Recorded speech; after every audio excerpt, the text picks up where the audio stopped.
पेढा भरवतात. आज त्यांनी अर्धा पेढा भरवलाय. तो अर्धा का भरवला मी त्यांना विचारणार होतो, पण ते निघून गेले. पण मी तालिका सभापती म्हणून माझी नियुक्ती झाली म्हणून त्यांनी मित्रत्वाच्या नात्याने तो पेढा भरवला असेल. सभापतींची या अधिवेशनामध्ये सभापतीची नेमणूक होऊन जाईल का ते मी सांगू शकत नाही. ते सर्वस्वी सरकारला ठरवण्याचा अधिकार आहे. विस्तार झालेला नाहीये, मंत्रिमंडळाचा विस्तार होईल असं देखील होतं, मात्र विस्तार नाही झाला. सभापतीची नेमणूक होईल का? अजून विस्ताराचंच काही खरं नाही. विस्तार एकदा होऊ द्या आणि मला वाटत नाही की आता अधिवेशनापर्यंत विस्तार होईल म्हणून. तुमच्या सरकारमध्ये मंत्री आहेत चंद्रकांत पाटील, त्यांना शेतकऱ्याला जी बिल्डरने बंदूक दाखवली त्यावर प्रश्न विचारला त्यावेळी ते म्हणाले की तुमच्याकडे वेळ आहे, माझ्याकडे माहिती नाही या सगळ्याची. चंद्रकांत दादांचं अजून विधान आलंय. मी पाहिलं नाही, ते बातमीच नाही माहिती. बातमी काय चालली आहे? मी पाहिली नाही. पण तुम्ही गेल्या काही दिवसांपासून वक्तव्य करताय, जागा मागताय, त्यामुळे ही तोडगोड केले का महायुतीला खडा टाकण्यासाठी? अर्धा पेढा भरवलाय. माझे मित्र आहेत चांगले. महायुतीमध्ये तीनही पक्ष मजबूत आहोतच, त्यात प्रश्न असण्याचं कारण नाही. पण राष्ट्रवादी काँग्रेस पक्षाचा एक कार्यकर्ता म्हणून माझी जी भूमिका आहे ती मी प्रकर्षानं आपल्यासमोर मांडत आलो. पण याचा अर्थ माझ्या दोन्ही पक्षाच्या सहकाऱ्यांनी निवड माझी लायकी आणि अवकात काढावी एवढाही काही मी छोटा कार्यकर्ता नाही. माझा पक्ष तेवढा छोटा नाही. माझी त्यांना विनंती आहे, आज मी स्वतः उपमुख्यमंत्री अजितदादांना भेटणार आहे आणि सांगणार आहे की जशा पद्धतीची बंधनं राष्ट्रवादी काँग्रेस पक्षाच्या कार्यकर्त्यांवर प्रवक्त्यांवर आणल्या जातात तसं भारतीय जनता पार्टी आणि शिवसेनेच्या नेत्यांवर सुद्धा आणल्या गेली पाहिजे. ही भूमिका मी अजितदादांकडे मांडली.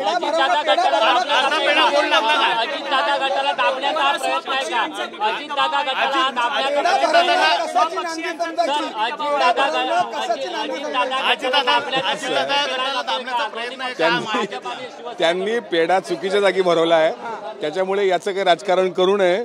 आणि मी शेवटी त्यांचा मित्र आहे जुना, त्याच्यामुळे त्या पेढ्याचा काही राजकीय अर्थ लावू नका. तुमच्या गटाला दाबण्याचा हा प्रयत्न आहे का? मला दबाव नाही आणि कोणी दबाव टाकू शकत नाही. मला माझं मत मांडण्याचा अधिकार माझ्या पक्षामध्ये आहे. सर, अजितदादा गटाला भाजप आणि शिवसेनेकडून दाबण्याचा प्रयत्न केला जातोय का? सातत्याने तुमच्याबाबत विधानं केली जात आहेत. नाही, आमचं म्हणणं एवढंच आहे की विधानसभा तोंडावर आहेत, कधीही विधानसभेची आचारसंहिता लागू शकते. राष्ट्रवादी काँग्रेस पक्ष हा प्रादेशिक पक्ष म्हणून सर्वात मोठा पक्ष आहे. त्यामुळे आमच्या सहकार्यांनी आणि आमच्या विरोधकांनी दोघांनी सुद्धा राष्ट्रवादी काँग्रेस पक्षाला कमी समजू नये हीच माझी कार्यकर्ता म्हणून भावना आहे.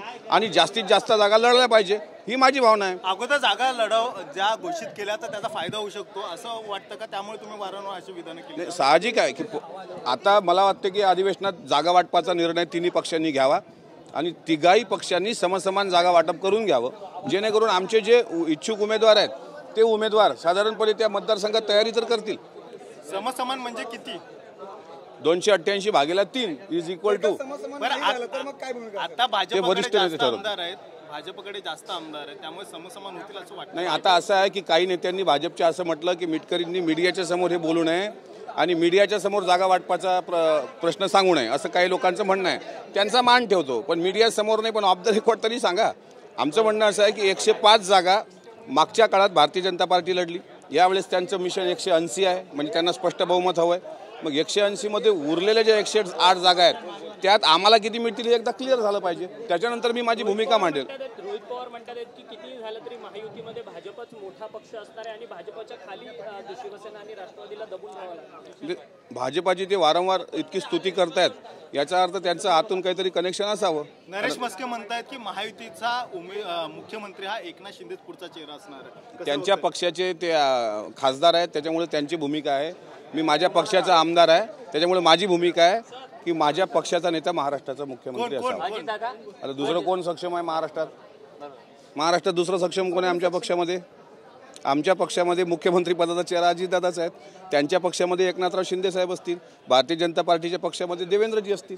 मी राष्ट्रवादी काँग्रेस पक्षाची भूमिका मांडतोय. तीन उमेदवार म्हणून जाणार का मुख्यमंत्री म्हणून जनतेच्या समोर? काय तीन मुख्यमंत्री म्हणून महायुतीमध्ये ज्याचे जास्त आमदार निवडून येतील, जसं महाविकास आघाडीने ठरवलंय का निकाल की काँग्रेसचे जास्त आमदार आले तर काँग्रेसचा मुख्यमंत्री, म्हणजे त्यांनी नाव पण सांगितलं नसेल तर मी सांगतो की नाना पटोले काँग्रेसचे मुख्यमंत्री ठरवलेत, उद्धवजी शिवसेनेचे मुख्यमंत्री ठरवलेत, तुतारी गटाकडून मात्र ट्विस्ट आहे की नेमकं कोण ठरणार, कारण जयंत पाटील साहेबांना कोणाचा विरोध आहे हे काही वेगळं सांगण्याची गरज नाही आणि जयंत पाटील साहेबांसारखा सक्षम नेता त्या पक्षात पण नाही.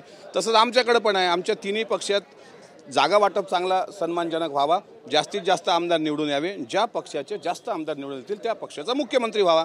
आणि मला विश्वास आहे की आदरणीय अजितदादा यांच्या नेतृत्वात राष्ट्रवादी काँग्रेस पक्ष विधानसभेमध्ये चांगल्या पद्धतीने परफॉर्मन्स देईल, कारण आमचा पक्ष राष्ट्रीय पक्ष नव्हता, आमचा पक्ष प्रादेशिक पक्ष आहे. त्याच्यामुळे प्रादेशिक आमची ताकद मोठी आहे आणि म्हणून आमच्या दोन्ही मित्र पक्षांना मीडियासमोर अत्यंत विनम्रतेनं विनंती आहे की राष्ट्रवादी काँग्रेस पक्षाला तुम्ही हलक्यात घेऊ नये.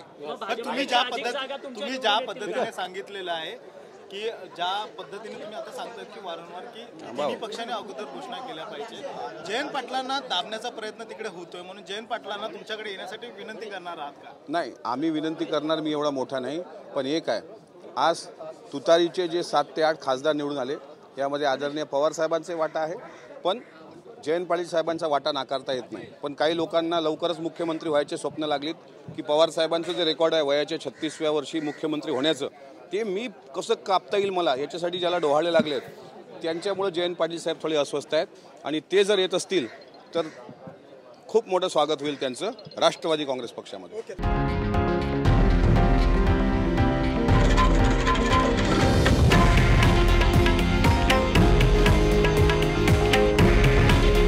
हे आहे देशातील नंबर 1 न्यूज नेटवर्क आणि आपण पाहत आहात TV9 मराठी. काळजी तुमची, हित महाराष्ट्राचं.